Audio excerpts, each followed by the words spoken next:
Supreme court में चुनाव आयोग का बड़ा खुलासा। एसआईआर के खिलाफ ममता बनर्जी भड़काऊ बयान दे रही है। चुनाव आयोग कोलकाता जाएंगे ईडी डायरेक्टर राहुल नवीन, राज्यपाल से करेंगे मुलाकात। तो एसआईआर को लेकर एक बार फिर चुनाव आयोग और पश्चिम बंगाल की सीएम ममता बनर्जी आमने सामने है। चुनाव आयोग ने सुप्रीम कोर्ट में दाखिल हल्फनामे में मुख्यमंत्री ममता बनर्जी की कड़ी आलोचना की है।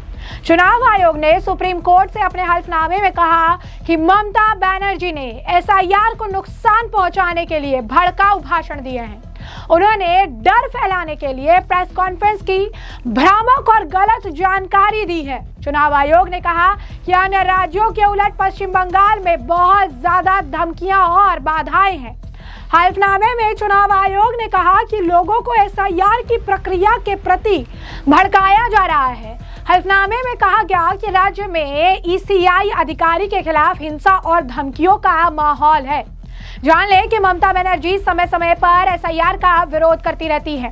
हाल ही में उन्होंने इसको लेकर मुख्य निर्वाचन आयुक्त ज्ञानेश कुमार को पत्र भी लिखा था। इसमें उन्होंने आरोप लगाया था कि एसआईआर प्रक्रिया मतदाता सूची का रिकॉर्ड सही करने के बजाय वोटर्स के नाम हटाने की कवायद बना दी गई है। एसआईआर शुरू होने के बाद उनका यह तीसरा लेटर ज्ञानेश कुमार को था। इसमें ममता बनर्जी ने निर्वाचन आयोग पर असंवेदनशीलता, राजनीतिक पक्षपात और मनमानी करने का आरोप लगाया। उन्होंने दावा किया कि वर्तनी या उम्र से जुड़ी मामूली गलतियों के कारण आम लोगों को जबरन सुनवाई के लिए आना पड़ रहा। इससे उन्हें उत्पीड़न और सैलरी के नुकसान का सामना करना पड़ रहा। उन्होंने Nobel prize winner Amartya Sen, कवि जॉय गोस्वामी, क्रिकेटर मोहम्मद शमी समेत कई प्रतिष्ठित हस्तियों को तलब किए जाने की तरफ भी मुख्य निर्वाचन आयोग का ध्यान खींचा। ममता बनर्जी ने पूछा कि क्या यह निर्वाचन आयोग की तरफ से सरासर दुस्साहस नहीं है। और दूसरी तरफ आपको बता दें कि इस बयान को लेकर मोहम्मद शमी का जिक्र किया था, लेकिन मोहम्मद शमी तो खुद ही आज गए। उन्होंने सारी चीजें, सारे वेरिफिकेशन सब कुछ करवा कर आए। उल्टा ये कहते हुए सुने गए कि एसआईआर कराना तो सभी की जिम्मेदारी है। एसआईआर में अगर आपका नाम उसमें लिस्ट किया जाए, सारी चीजें हो, या आपकी रिस्पॉन्सिबिलिटी है। मुझे एक बार क्या कई बार भी बुलाएंगे तो भी मैं आऊंगा। मैं 25 साल से यहाँ रह रहा हूँ। सुनिए जरा शमी ने क्या कहा था। कोई प्रॉब्लम नहीं है, सबका अधिकार है, सबको करेक्शन करना चाहिए, या फिर जहाँ पर आपका वोट है आपको जाना चाहिए। और एसआईआर कोई ऐसी चीज तो नहीं है कि आपको कोई काम दे दिया। मैं कहता हूँ जिसकी आपकी जिम्मेदारी, आपका अधिकार है, आपको आना चाहिए, आपको करेक्शन करना चाहिए, आपको वोट बनवाना चाहिए। ये तो अच्छी चीजें हैं। अगर मुझे इनवाइट किया तो मुझे कोई दिक्कत नहीं है, और बहुत अच्छे से इन लोगों ने हैंडल किया है, अच्छे से वेरिफिकेशन किया है। और हमारे पीएनजी है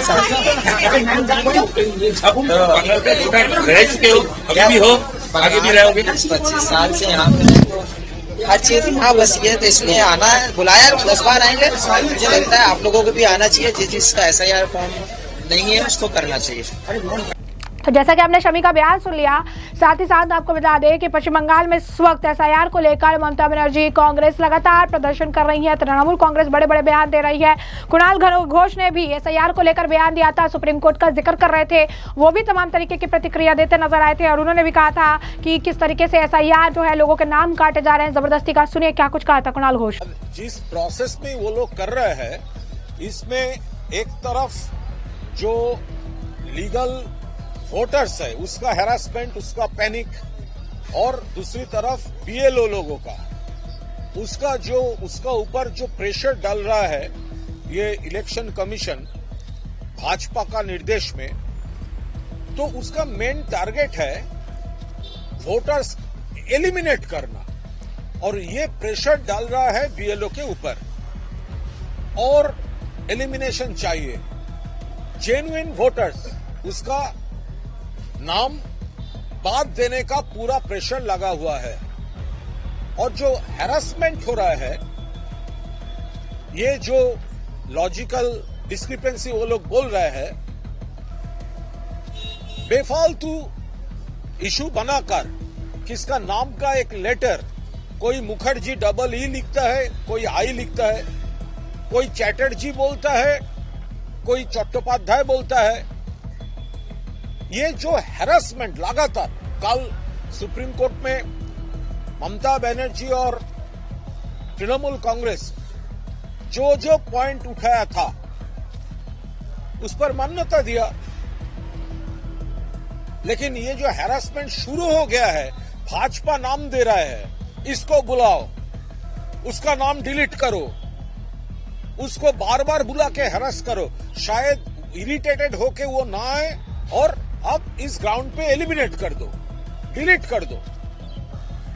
तो इसका ऊपर ये सब जो प्रोटेस्ट है ये चल रहा है। तो कुणाल घोष का आपने बयान सुन लिया है। तो इसी के साथ साथ आपको बता दें कि एसआईआर प्रक्रिया को लेकर लगातार पश्चिम बंगाल में बयानबाजी चल रही है।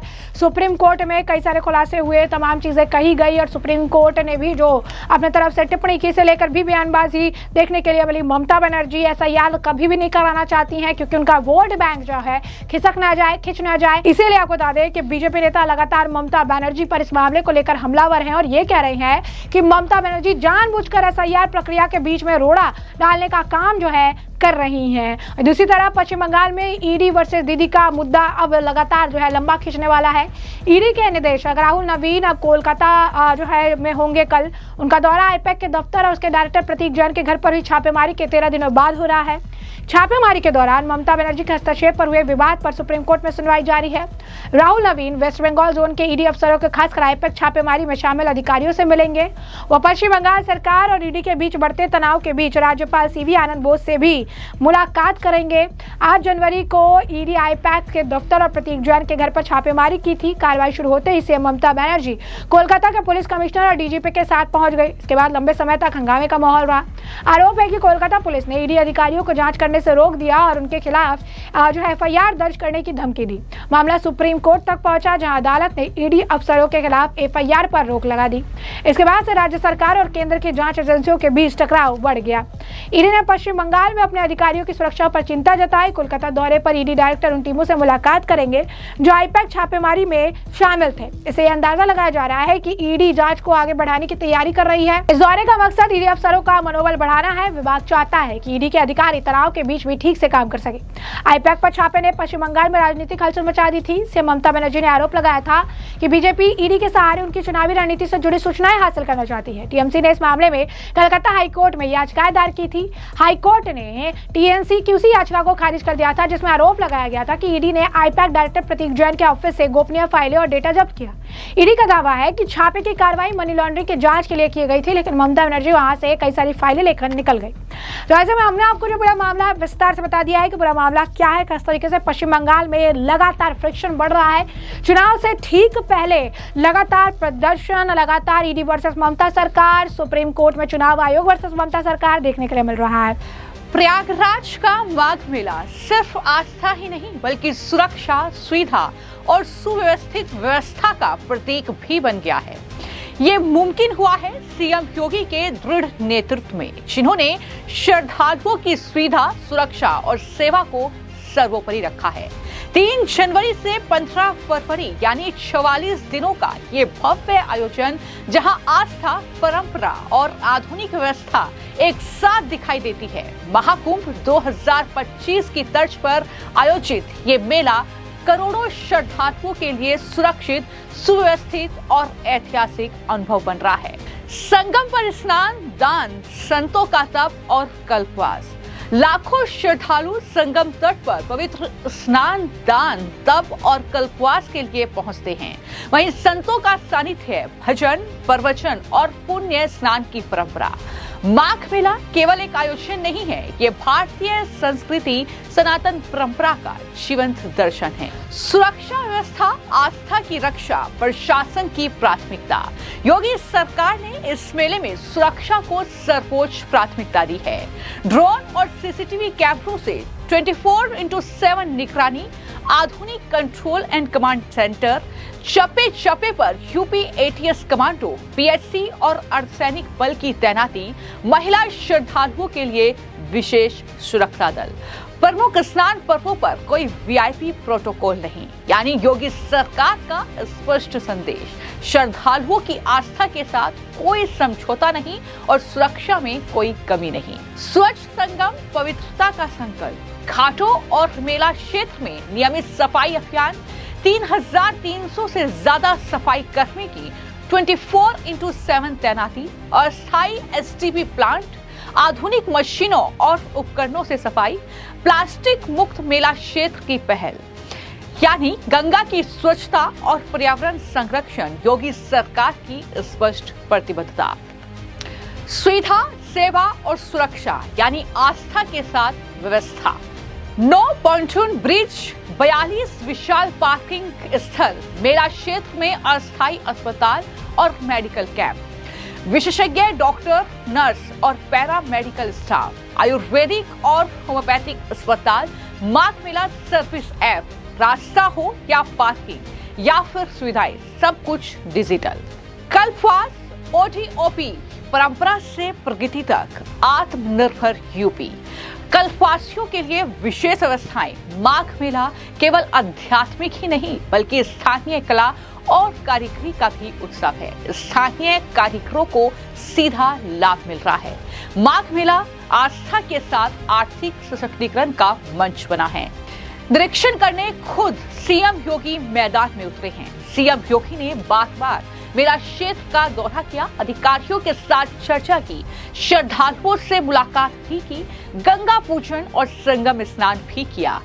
पौष पूर्णिमा का मौका हो या मकर संक्रांति का पर्व या फिर मौनी अमावस्या पर उमड़ा आस्था का जन सैलाब, लाखों श्रद्धालुओं ने संगम में पवित्र स्नान किया है। कुल मिलाकर माघ मेला प्रयागराज 2026 स्वच्छता, सुविधा और सुरक्षा के साथ आस्था का महासंगम है, जो सीएम योगी के नेतृत्व में आत्मनिर्भर उत्तर प्रदेश की पावन झलक को दिखाता है।